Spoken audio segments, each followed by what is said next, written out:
Era este menino que eu pedia, e o Senhor concedeu-me o pedido. Por isso agora eu dedico ao Senhor, por toda a sua vida será dedicado ao Senhor. E ali adorou o Senhor. Amém? Graças a Deus. Deus abençoe os irmãos. Os irmãos podem tomar assento. Os irmãos têm liberdade de adorar e glorificar o nome do Senhor. Amém? Queridos, 1 Samuel, quero falar nessa noite sobre gerando bênçãos em tempo de crise. Amém? Você pode repetir comigo essa frase? Gerando bênçãos em tempo de crise. Irmãos, ao olhar para o texto que lemos, livro de 1 Samuel, nós vamos entender logo que esse livro é um divisor de águas na história da igreja. Ele é um divisor de águas nesse tempo, porque é um tempo de transição, onde encerra o período dos juízes e se inicia a monarquia. Sai do período teocrático, Deus do grego, Deus no centro, para colocar o período monarca, um líder representando a nação. Deus gostava desse tempo, irmão, quando era o período que Deus era o próprio rei de Israel. Ele levantava juízes para julgar as nações inimigas, para vencer as nações inimigas. Foram 14 juízes, dentre eles Débora, Baraque, Sansão, Jefté, Ibzan e muitos outros juízes que marcaram o tempo. Só que esses juízes venciam as batalhas, mas depois o povo pendia, após alguns anos, voltava a ser atraído pelas idolatrias, ser atraído pelas doutrinas pagãs, se distanciavam de Deus. E esse período foi um tempo em que Deus usou muitos juízes, mas não resolvia, porque o povo, após a vitória, eles afastavam-se de Deus. E aqui nós vemos que esse tempo era muito difícil, porque no primeiro livro de Samuel, no capítulo 1, o que nós temos? Uma situação calamitosa. Em primeiro lugar, esse tempo era um tempo em que Deus estava em silêncio, 40 anos de silêncio. Segundo, o sacerdócio estava corrompido. Terceiro, havia uma fome espiritual muito grande nessa época. Deus não falava por boca de profeta, Deus não falava pelo Urim Tumim, e Deus não revelava a Torá ao coração daqueles que liam a Torá. Nós vemos uma situação muito difícil, mas no primeiro versículo já fala-se de Eucana. Eucana tinha 2 esposas. Preste atenção, era um tempo de crise, era um tempo difícil, não era um tempo fácil. E aqui nós vamos ver que essa família se destaca. Eucana se destaca porque ele tinha, no período da poligamia, naquela época permitia, naquele tempo, ter 2 esposas. Esse homem, ele possuía 2 esposas, Ana e Penina. E vai me chamar a atenção que ele tinha um pacto com Deus. Qual era esse pacto? Ele tinha um compromisso. Ele era um levita, e o compromisso dele era qual? Ele morava em Ramá. Ramá quer dizer lugar alto. E todos os anos, ele pegava a sua família, descia desse lugar alto, Ramá, e descia até a cidade de Siló. O que tinha lá em Siló? O tabernáculo onde o povo judeu se reunia todos os anos para sacrificar e adorar a Deus. E ele se destaca por quê? Porque todos os anos ele pegava a sua família, Ana, Penina e os filhos de Penina, porque Ana tinha um problema sério, ela era estéril. Mas a Bíblia diz que ele reunia essa família, eles iam todos os anos para onde, irmãos? Para a igreja, para o santuário, para adorar e para sacrificar ao nome do Senhor. E nós vamos ver que ele fazia essa viagem 3 vezes por ano, na festa da Páscoa, na festa das colheitas e na festa das trombetas. 3 vezes ao ano, ele descia à casa de Deus para sacrificar e para adorar o nome do Senhor. E nessa ida e vinda, nós vamos observar que Ana era crente, temente a Deus. Mas não obstante ela ser fiel, ela carregava um problema. Qual era o seu problema? Ela era estéril. E nós vamos pensar, existe uma esterilidade? Pode existir algo estéril na vida daqueles que são fiéis? Porque logo pensamos, se eu sou fiel a Deus, logo a fidelidade, ela extingue toda a esterilidade. Porque a resposta da fidelidade são as bênçãos do Senhor. Mas aqui Ana, ela é fiel, ela tem compromisso, ela vai para a casa de Deus. Só que Deus não queria que Ana somente fosse à casa de Deus, que ela participasse das ofertas. O seu esposo dava porção dobrada em sacrifício para ela. E ela era triste, amargurada. Por quê? Porque ela tinha um problema de saúde. Ela era estéril. E ela estava sendo obrigada a conviver com esse problema. A esterilidade que estava sobre ela atormentava, esmagava. Mas Deus também queria mudar aquela situação. E o que é que Deus faz? Deus permite que Penina, a sua arquirrival, por que arquirrival? Porque nesse tempo ser estéril era muito difícil, irmão. Ninguém queria ser estéril. Tinha preconceito tanto com os homens e quanto também no meio das mulheres. As mulheres que eram estéreis nesse tempo, elas não queriam isso, era como maldição. Porque na época, antes da Torá, tinha o Talmud. Esse Talmud lá falava o seguinte: que o homem que tivesse uma esposa estéril, ele podia repudiá-la e tomar outra no seu lugar. Só que Eucana amava tanto Ana, que em vez de fazer isso, ele fazia o seguinte: ele dava uma oferta para Penina e para Ana, ele dava uma porção dobrada em sacrifício. E Ana tinha que conviver com isso. Só que Deus colocou Penina no caminho de Ana. Para que Deus coloca Penina no caminho de Ana? Sabe por quê, irmãos? Porque Deus, ele é especialista.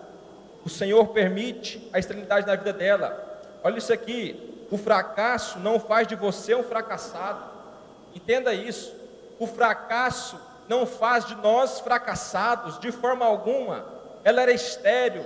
Se você for observar, Deus fez uma promessa para Abraão, irmãos, para Isaac e para Jacó, que ia haver uma grande nação que ia adorar o nome do Senhor no futuro. Mas Deus dá uma esposa para Abraão, Sara, estéril. Deus dá uma esposa para Isaac, estéril. Deus dá uma esposa para Jacó, estéril. Por quê? Porque Deus, irmãos, quando Ele tem uma promessa, Ele tem algo para fazer na vida de alguém, isso não vai vir fácil, isso não vai se realizar no estalar de dedos. Deus vai lançar desafios no meu caminho e no seu caminho, mas Ele quer provar a minha fé e quer provar a sua fé. Até onde você vai para alcançar o projeto que Deus tem? Escute isso, irmãos. Deus nos prova na área em que Ele mais quer nos abençoar. A sua prova às vezes financeira, irmão, é porque Deus vai te fazer grande, próspero. Deus vai te abençoar. Seja fiel ao Senhor, que no tempo certo Ele vai te honrar. Por que Deus colocou Penina? Porque Deus queria que Ana crescesse. E Deus colocou Penina no lado de Ana para fazer o seguinte: todo dia: olha, o tanto de filho que eu tenho, eu agrado o meu esposo mais do que você só traz decepção. Você vem com nós aqui para o templo, todos os anos, adora a Deus, cultua a Deus, dá as suas ofertas, mas você é estéril. O texto fala, irmãos, que Penina injuriava e angustiava Ana. Ana ficava tão angustiada que ela voltava chorando para casa. Ia para o templo para ouvir algo de Deus, mas não tinha como. Ela saía era chorando, triste, amargurada. E a Bíblia diz que Penina importunava Ana, mas Deus colocou Penina no caminho de Ana, para que Ana pudesse crescer. Dizem por aí que se você quiser fazer um sapo pular, você tem que pisar perto dele, apertar ele, passar o medo dele, afrontar ele para ele sair pulando, senão ele fica parado. E às vezes, para Deus nos abençoar, Ele faz isso, Ele permite Penina no nosso caminho. Qual é a Penina que Deus tem colocado diante de você, irmão? Abra os seus olhos espirituais nessa noite e contemple. Essa esterilidade não é para a morte, ela é para a glória de Deus. É para o nome de Deus ser glorificado na sua história. O que nós vamos aprender aqui? Gerando bênçãos em tempo de crise. O que eu preciso fazer para eu conseguir gerar. Ana era estéril, o sonho dela era gerar, ela queria produzir, ela queria que vida saísse de dentro dela, ela tinha um projeto, irmão, ela tinha um desejo, o coração dela desejava aquilo mais do que tudo na vida dela, ela queria ter um filho, ela queria gerar. Qual é a primeira lição? A primeira coisa que eu preciso fazer para que eu possa gerar bênçãos em tempos difíceis, primeira coisa, não se conforme. Não se conforme com a situação. Olha, tome uma atitude. Faça algo diferente. Ana ia para o templo. Ana fazia as suas orações e voltava. Mas a Bíblia diz que isso foi por muitos anos e nada mudou. O que ela precisou fazer? Algo diferente. Ela precisou fazer algo diferente. E o que ela fez? A Bíblia diz que ela chegou da outra vez que eles foram ofertar. No dia do culto, desceram de Ramá até Siló. Chegaram lá, fizeram as ofertas, passaram a noite. Mas a Bíblia diz que o coração de Ana começou-se a se inquietar. E ela começou a orar a Deus. Ela ora. Deus respondeu? Não. A Bíblia diz que ela chora. Deus respondeu? Não. A Bíblia diz que ela se lança no chão e começa a rasgar a alma, a falar a Deus com o coração. Olha aqui o segredo. Quando você não tiver palavras para orar a Deus, fique em silêncio, que Deus ouvirá o seu coração.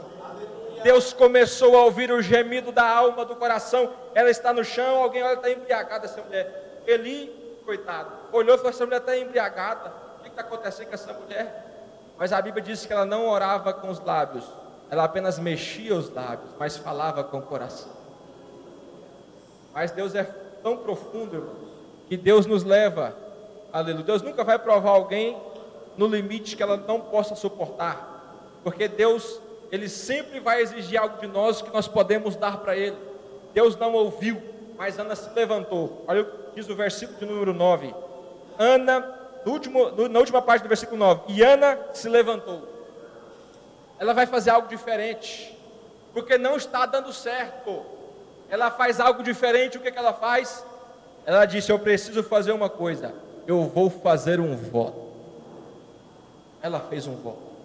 Ela disse, Senhor, hoje eu faço um voto na sua presença. Se o Senhor ouvir a minha oração, me dê o que eu te peço. Eu quero um filho, eu quero gerar. Se o Senhor me der, não será meu, será teu. Eu vou entregar ele para o Senhor. E tem mais. Ela foi ousada, ela fez um voto diferente. Ela disse, e se esse filho que eu tiver, o Senhor me conceder esse filho, ele vai ser nazireu de Deus. Só para vocês terem uma ideia do que é um nazireu. É alguém que não pode beber vinho, que não pode passar navalha na sua cabeça e que não pode tocar em coisa imunda. Ela disse o seguinte, mas esse nazireado vai ser perpétuo. Porque o voto do nazireu, no livro de Números, Levítico, vai dizer que poderia ser feito por tempo determinado, por espaço de tempo e findava-se. Temos 3 na Bíblia que foram nazireus perpétuos.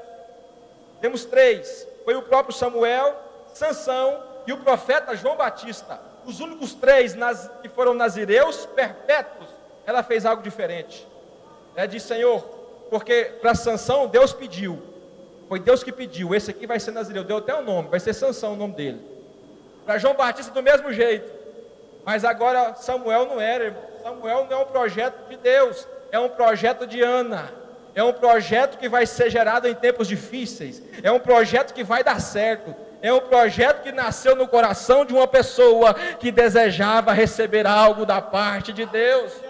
Aleluia. Eu não sei o que você tem feito, os seus propósitos, tempo de transição, 2017 se vai, 2018 chega, você fez tudo certo, mas quem sabe tem algo aí que você precisa receber, e vai depender de você ir mais além em Deus, porque quando Deus faz esse processo com Ana, não é porque Deus também queria gerar algo novo, não, é porque Deus cria Ana mais perto. Você lembra quando Deus disse a Abraão que ia abençoar ele, abençoou? Ele chegava em Siquém, levantava o altar. Chegava em Betel, levantava o altar. Foi conquistando Canaã. Foi plantando altar em tudo que é lugar. Essa terra Deus disse que é nossa. Nós vamos povoar, nós vamos vencer. Só que ele pediu um filho. E Deus disse, então eu vou te conceder um filho. Deus visita Sara e dá o filho, Isaac. Cadê em Gênesis, depois que Abraão recebe Isaac, cadê Abraão levantando altar, irmão? Acabou. Abraão parou de levantar altar em Israel. Ele pegou Isaac e só queria Isaac. Ficou tão feliz com a bênção que esqueceu de Deus. Deus falou, ei, Abraão, faz o seguinte, pega esse filho que eu te dei aí, traz ele de volta. Sai com ele a um local aí, eu vou te mostrar onde você vai ofertar ele para mim. A Bíblia diz que ele saiu, chegou até uma certa região chamada Moriá. Daí ele levanta um altar, foi isso? E Deus sabia que Abraão ia cumprir. Ele pegou a lenha, o cutelo, imolou, deixou o menino pronto para matar ele. Quando Abraão foi matar, uma voz bradou do céu: Abraão, Abraão, não precisa mais matar ele. Sabe por que Deus falou isso? Porque Deus não queria Isaac, Deus queria Abraão de volta. E Deus faz assim, quando Ele quer alguém de volta, Ele permite passar por esse tanto de problema. Irmão, se você está passando por muita dificuldade, é porque Deus está te atraindo para mais perto dEle. Ele quer se revelar a você de uma forma mais profunda, com que você conheça o Deus a quem você serve. Ele é um Deus vivo e poderoso. Deus conhece o nosso coração, Deus conhece os nossos limites, Deus sabe o que a gente precisa, mas Deus quer que a gente se posicione e diga: Senhor, eu estou aqui, eu tomo posse, eu vou vencer, porque eu creio na minha vitória. Porque muitos vão muito além em Deus, é porque eles passam pelo processo, eles não se conformam com a situação. Bata no peito assim, irmão, junto comigo assim, ó. Diga assim para si mesmo: eu não vou me conformar com essa situação. Não se conforme, se levanta, creia, provoque a atenção de Deus, irmão, provoque o olhar de Deus. Ana mudou a forma de buscar a Deus, ela fez um voto que Deus pedira a sanção. Olha isso aqui, irmãos, as coisas mudam quando eu resolvo mudar primeiro, as coisas começam a mudar quando eu mudo. Deus não muda a circunstância, porque Ele está usando a circunstância para mudar a mim, para mudar você. Ele não vai mudar a circunstância, porque Ele quer mudar é a mim, Ele quer mudar é você. Acredite, se levante, Deus tem algo novo para mim e para você, amém? Aleluia. Segunda coisa, ela pediu, o sacerdote vai falar: seja feito conforme a tua petição, vai-te em paz. Ela foi embora. Quando ela chegou na casa dela, voltou para Ramá, ficou lá algum tempo, conheceu seu esposo novamente. A Bíblia diz que ela engravida. A Bíblia diz que ela engravida. A esterilidade foi quebrada, agora ela pode gerar. Ela vai gerar um fruto, ela vai gerar um filho, ela vai gerar a promessa. Amém? Ela está grávida de um projeto. Ela se engravida de um sonho. Ô, irmãos, coisa boa, a gente está grávida de sonhos. Quando você se engravida de um grande sonho, e você faz de tudo para aquilo acontecer, e quando acontece, irmãos, é glorioso demais. É muito gratificante saber que aquilo que você semeia no reino, você colhe. Aquilo que você deposita em Deus tem um retorno. Ana está alegre, irmãos, Ana está tão feliz, que ela falou assim: olha, eu vou ficar aqui durante a gestação, e vou cuidar dessa criança. Quando chegou os 9 meses, a família resolveu, na data esperada, ir para o santuário adorar. Mas eu acho uma coisa interessante que o texto fala, que no devido tempo, Ana deu à luz. No devido tempo, Ana deu à luz. Tem esse detalhe. Não é porque às vezes Deus te entregou, às vezes você não está vendo ainda, não gerou, mas você está grávido desse sonho, desse projeto. E às vezes você pensa: não estou vendo, mas a palavra do Senhor nos diz que no tempo certo, no tempo determinado, no devido tempo, Ana deu à luz. Tem um tempo, e esse tempo é o Kairos, é o tempo de Deus. O tempo de Deus não é o nosso. Muitas pessoas abandonam porque pensam que é no tempo dela. Ana sabia que não era no tempo dela, era no tempo de Deus. Ela esperou o tempo certo, e a criança nasceu. Quando a criança nasceu, ela disse: eu não posso levar ela para o santuário para cumprir o meu voto agora. Por quê? Porque era um bebê recém-nascido. Como que ele ia levar para o templo e deixar lá como ela fez o propósito? Ela disse: Senhor, eu vou cuidar dele 3 anos. E aqui há um segredo muito grande. Por quê? Porque às vezes nós recebemos a vitória no tempo. Não é isso? Recebemos as vitórias do tempo. Mas às vezes ela vai ser gerada aonde? Lá dentro da nossa casa. Segunda coisa, gere o seu milagre. Gere a sua bênção dentro do seu lar, dentro da sua casa. Em primeiro lugar, Deus vai fazer isso se desenvolver. Ele vai fazer isso gerar, acontecer lá dentro da nossa casa. Ela disse: eu não vou para o templo esse ano, eu vou ficar aqui e vou cuidar do que o Senhor me deu. Escute isso aqui, irmão. O que é gerar dentro de casa? A nossa casa, ela precisa ser uma extensão do céu. O nosso lar precisa ser uma extensão do céu. O culto começa na igreja, mas ele termina lá na nossa casa. Ele continua, na verdade, ele não termina, ele continua na nossa casa. O culto, ele precisa estar sempre em nossa casa. Sabe por quê? Porque não é o ambiente que muda as pessoas, mas são as pessoas que mudam o ambiente. Como que está a nossa casa diante de Deus? Como que estamos levando a nossa casa, conduzindo a nossa casa diante de Deus? Deus falou assim: Gideão, você é varão valoroso, Gideão, eu vou te usar. Você vai vencer os midianitas, você vai ser um líder em Israel. Ele fez a prova, botou lá aquela lã com orvalho, fez aquele propósito. Ah, o senhor é comigo, amém, então estou pronto, senhor, vamos lá, vamos para a guerra. O senhor falou: não, peraí, eu te escolhi, agora tem uma coisa, volta, vai lá na sua casa, vai lá dentro da sua casa, quebra os altares de Baal e os altares de Azera, está dentro da sua casa, destrua esses altares, repare o altar da sua casa, aí você levanta um altar para mim, o Deus de Israel, o Senhor dos exércitos, aí você volta e eu serei contigo e você vai vencer os midianitas. Deus se importa em como está a nossa casa. Um dia eu vi um testemunho de um pastor, chegou numa casa, estava lá assim: propriedade do Senhor, propriedade de Deus. Aí outro dia ele chegou lá, irmãos, estava um xingamento, um palavrão, amaldiçoando um daqui, amaldiçoando o outro de lá, um quebra-pau na casa. O pastor chegou assim: mas o que está acontecendo? Não é propriedade do Senhor? O esposo muito irado: mas hoje ela está alugada para Satanás. Tem possibilidade de uma coisa dessa, irmão? Estava bem grande assim, ó, propriedade de Deus. Chegou lá, estava um quebra-pau. Aí o pastor falou assim: o que está acontecendo?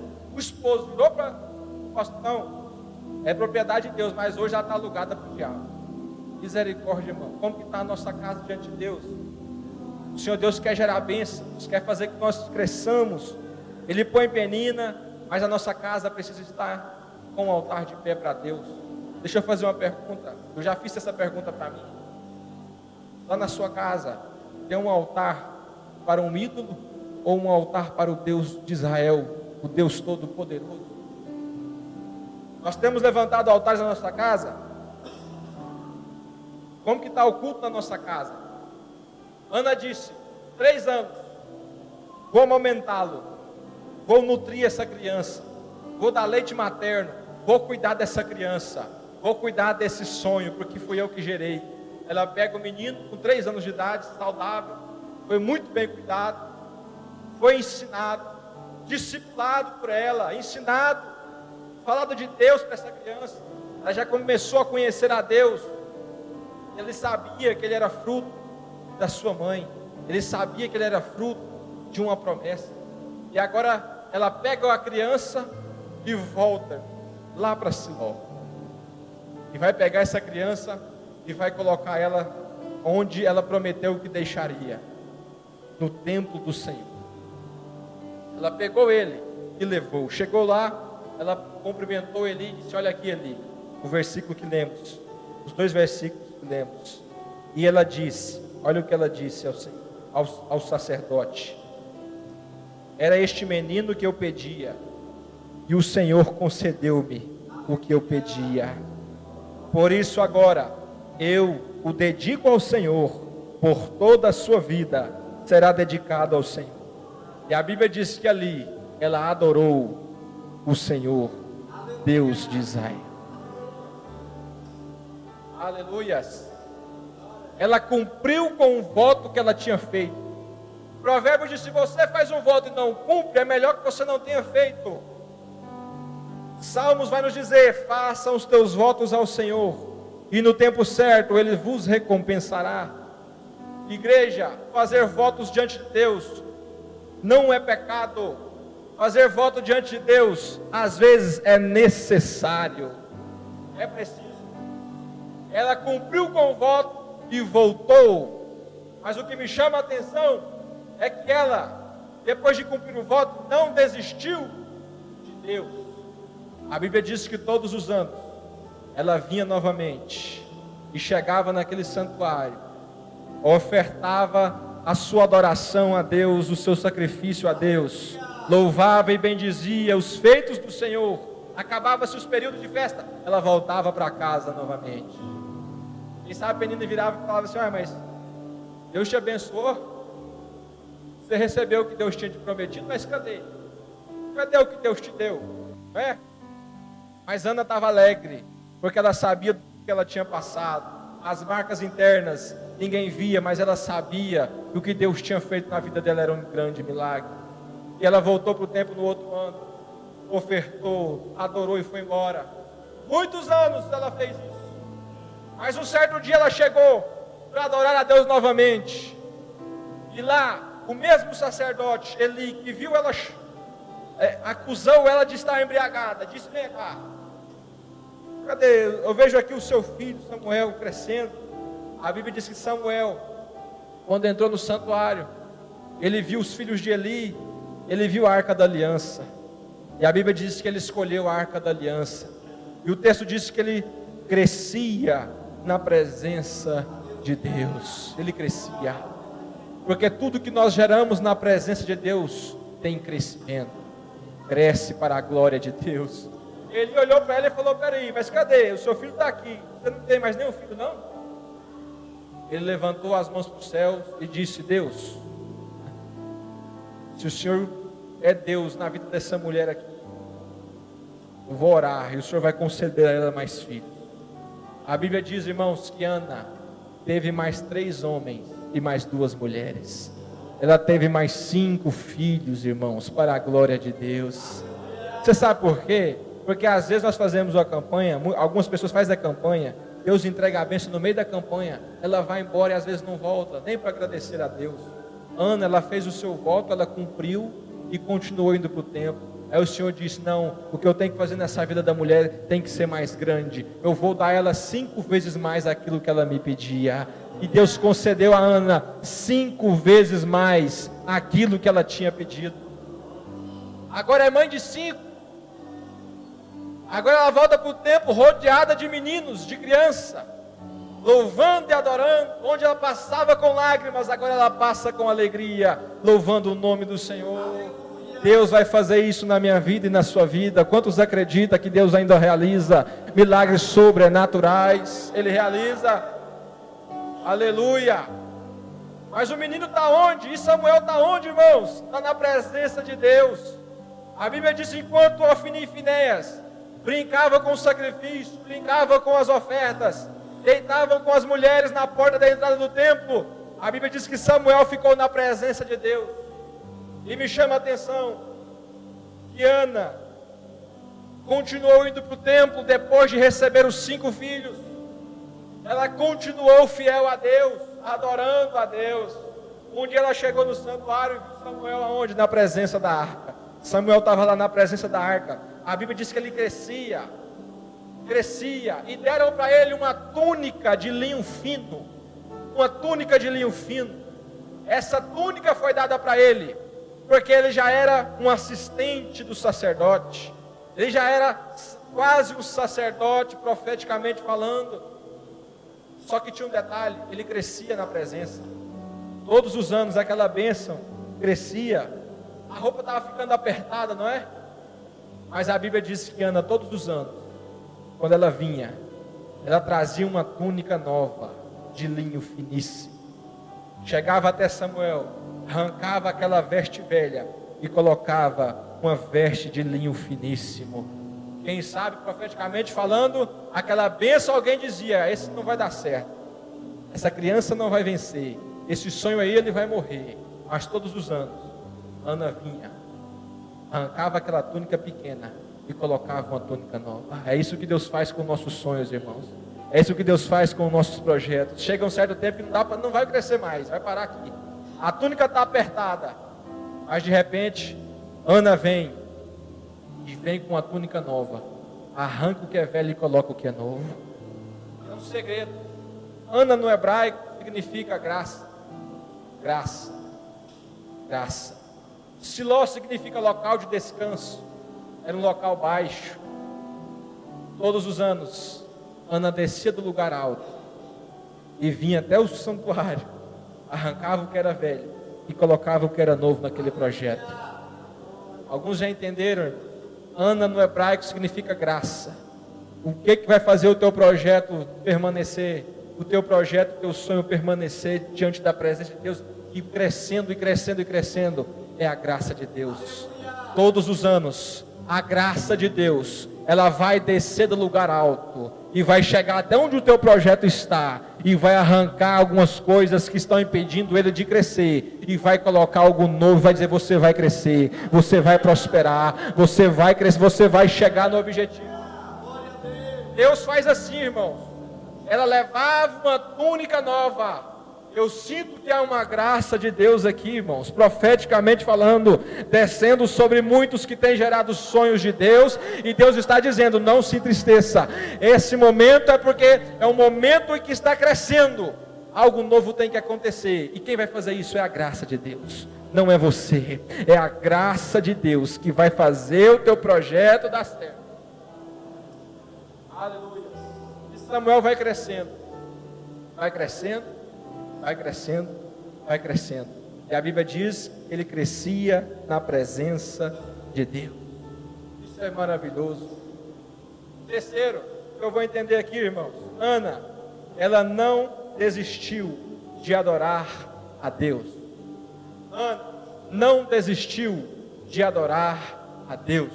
Está muito bom, mas eu vou continuar adorando a Deus. O Senhor está me abençoando, mas eu vou continuar adorando a Deus. Troquei já a minha casa que eu tanto sonhei, o meu carro que eu sempre quis. Deus abençoou meus bens, me prosperou, mas eu ainda continuo sendo o mesmo. Eu continuo adorando a Deus. Irmão, Ana tinha muitos motivos para parar, para chegar onde eu queria, agora eu vou parar. Mas não, Ana, ela continuava indo para o tabernáculo todos os anos. E Deus nessa noite procura uma Ana, amém? Uma Ana que não desiste de adorar o nome do Senhor. João capítulo 4, 23, 24 e 25, a Bíblia diz que a hora vem em que os verdadeiros adoradores adorarão o Pai em espírito e em verdade. Ana aprendeu a adorar no pouco, aprendeu a adorar sobre o muito. Aprendeu a ser fiel na pobreza e aprendeu a ser fiel na riqueza. Porque eu creio que o que Deus tem para nós é muito maior do que aquilo que nós ainda estamos pedindo. Porque Deus vai ungir eu e a você para nós gerarmos na presença de Deus. Profeticamente, coloque a mão sobre o seu ventre, amém? Profetiza sobre o seu ventre, profeticamente falando, e você vai declarar nessa noite com a voz profética de autoridade. Você vai dizer comigo assim: eu vou gerar os sonhos de Deus. Eu vou gerar os sonhos de Deus, amém? Eu vou gerar os sonhos de Deus. Aleluia. Graças a Deus. O que acontece? O menino vai crescendo, vai crescendo, vai crescendo, e aquele fruto não era um fruto comum, não era algo normal. Ele vai ser alguém que vai ter uma unção tripla sobre a sua vida. Ele foi juiz, ele foi sacerdote e ele foi profeta. O único que se assemelha a esse feito é o nosso Senhor e Salvador Jesus Cristo. Ele é o nosso sumo sacerdote. Ele é o juiz que vai reger as nações com vara de ferro.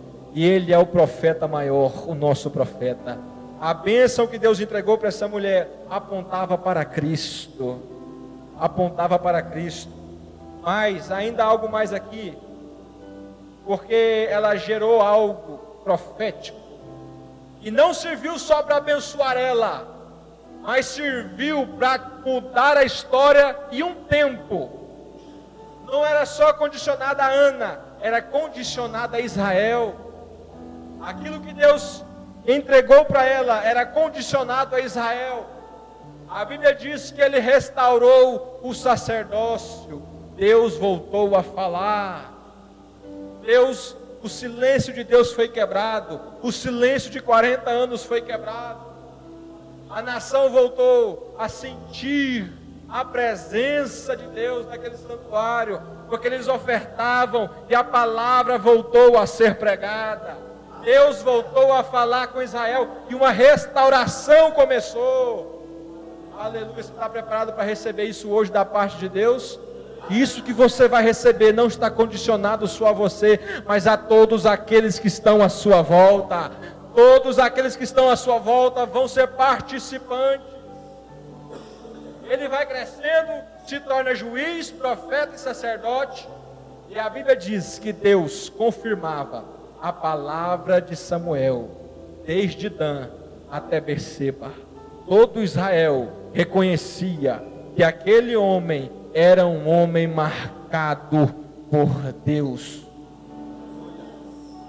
Eu quero profetizar que do Aipoque até o Chuí, são as duas cidades, que medem o nosso país. Deus fará nações abençoadas através de você. Aquilo que Deus pode te entregar pode alcançar muita gente. Talvez pode ser um ministério, talvez pode ser um projeto financeiro, uma empresa. Quem sabe, irmãos, pode ser um projeto familiar. Quem sabe um projeto da igreja. Deus te abençoa, te envia para algum lugar, porque Deus tem compromisso com quem tem compromisso com Ele. E no tempo certo Deus honra os compromissos. Deus vai te honrar, Deus vai te abençoar. E agora, a Bíblia diz que esse homem é confirmado em todo Israel. Todo Israel. Esse moço é confirmado. E é isso que Deus faz, em último lugar, gerando bênçãos em tempos de crise. É que Deus, Ele vai confirmar, Ele vai autenticar aquilo que você tem posto na presença dele. O tempo de crise vem para quê? Para Deus manifestar a glória dele de uma forma diferente. É para isso que o tempo da crise vem, para te aproximar daquilo que Deus quer fazer, do propósito sobrenatural de Deus, amém? Quero convidar você a se colocar de pé nessa noite, amém? Louvado seja o nome do Senhor. Eu quero crer que nós vamos gerar milagres sobrenaturais da parte de Deus, amém? Essa noite é uma noite profética, em que Deus escolheu para nós exercitarmos a nossa fé. A nossa fé. A palavra foi lançada, amém? A palavra foi lançada. Vamos pegar o exemplo desta mulher. Bendito seja o nome do Senhor. Louvado seja o nome do Senhor. Eu creio que muitos aqui têm muitos testemunhos para contar. Em tempos de crise, Deus mudou a tua história. Louvado seja o nome do Senhor.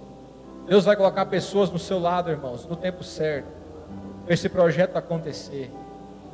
Eu quero crer que Deus vai levantar alguém. Deus vai levantar pessoas. Deus vai colocar pessoas certas do seu lado.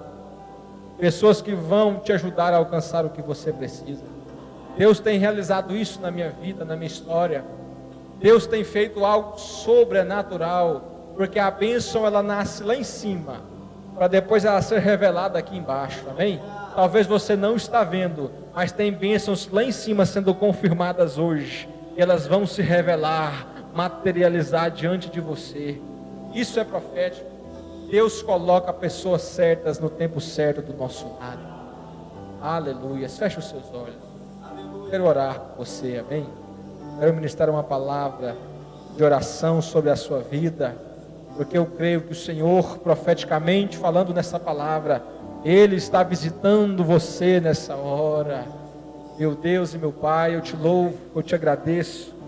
Senhor, a tua glória, meu Pai, é manifesta, meu Pai, na nossa vida, quando nós perseveramos, quando nós, ó Pai, não nos conformamos e tomamos atitude, quando a minha casa está, ó Pai, de pé na tua presença, quando eu não desisto de adorar ao Senhor, e quando o Senhor confirma na nossa vida, meu Pai, o projeto que o Senhor mesmo realizou.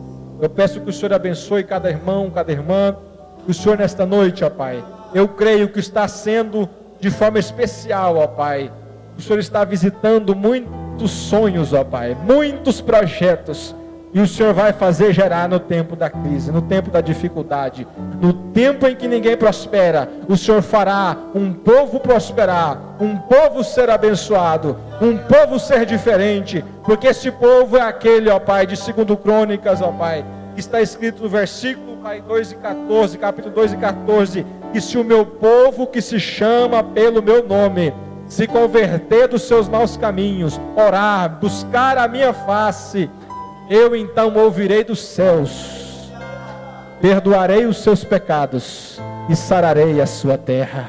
Bendito seja o nome do Senhor. Aqui está esse povo que clama, ó Deus, aqui está esse povo que te adora e que busca a tua presença. Agora, em nome de Jesus, você vai profetizar na vida do seu irmão, amém? E você vai declarar, porque Deus tem autoridade derramada sobre a sua vida da parte de Deus. Você vai dizer para ele: você a partir de hoje, fala para ele, você a partir de hoje vai gerar os grandes sonhos que Deus tem para a sua vida. Amém? Profetiza, irmão. Se possível, dá um abraço nessa pessoa e diga: os grandes sonhos de Deus vão ser gerados na sua vida. Amém? Que Deus abençoe.